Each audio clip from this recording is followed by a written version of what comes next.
కిందికెళ్ళి journalist పంపుతున్నారు. అందరి సంగతి చెప్పిన మా సంగతి చెప్పవాళ్తుండ్రు. అరే కేసీఆర్ ఉండగా జర్నలిస్టుల కోసం 100 కోట్లతో సంక్షేమ నిధి పెట్టిండు. జర్నలిస్టులకు అన్ని మండలాల్లో అన్ని జిల్లాల్లో ఇండ్ల స్థలాలు ఇచ్చారు. కేసీఆర్ గారు 10 కోట్ల రూపాయలతో ప్రెస్ అకాడమీ భవనాన్ని కట్టాడు.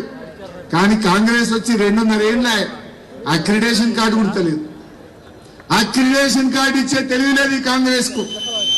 1 రూపాయి బడ్జెట్ లో 16 కోట్లు ఇస్తాను పెట్టిండు. బట్టి 16 పైసలు కూడా ఇవ్వలేదు జర్నలిస్టులకు.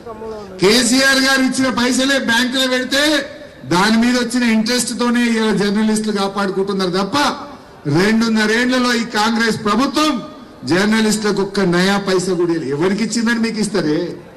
వాళ్ళ కడుపే నింటలేదు, ఎంత తిన్నా వాళ్ళ కడుపే నింటలేదు తప్ప ప్రజల కడుపు నింపే ఆలోచనలో వాళ్ళు లేరు. అందువల్ల ఇవాళ ప్రజల క్లారిటీ వచ్చింది. అందుకే నేను మొదలే చెప్పిన ఇవాళ రాష్ట్రం మొత్తం ముక్త కంఠంతో ఒకే మాట చెప్తుంది. ఆ మాటే రేవంత్ పోవాలి, కేసీఆర్ రావాలి. ఎంత బాధ కలుగుద్దంటే ఆంధ్రప్రదేశ్ వాడు గోదావరి నల్లమల్ల సాగర్ షురు చేసాడు. గోదావరి నల్లమల్ల సాగర్ కు ఇవాళ మన గోదావరి నీళ్లను వాళ్ళు ఎత్తుకపోయే ప్రయత్నం చేస్తున్నారు. రేవంత్ రెడ్డిని చూస్తుంటే నాకు డౌట్ వస్తుంది. మన సీతమ్మ సాగర్ ను మండబెట్టిండు, మన సమ్మక్క సాగర్ అనుమతులు తెస్తలేడు, మన సీతారామ పనులు ఆపిండు. దీన్ని చూస్తుంటే నీళ్లు కిందికి జారాలే, నల్లమల్ల సాగర్ పోవాలి అని చెప్పి రేవంత్ రెడ్డి ఇలా కుమ్మక్కు రాజకీయాలు. నేను చూసింది కదా, పొద్దుగా లేచి ఢిల్లీలో ఓ కేంద్ర మంత్రి ఇంటికి టిఫిన్ కు పోయొచ్చాడు.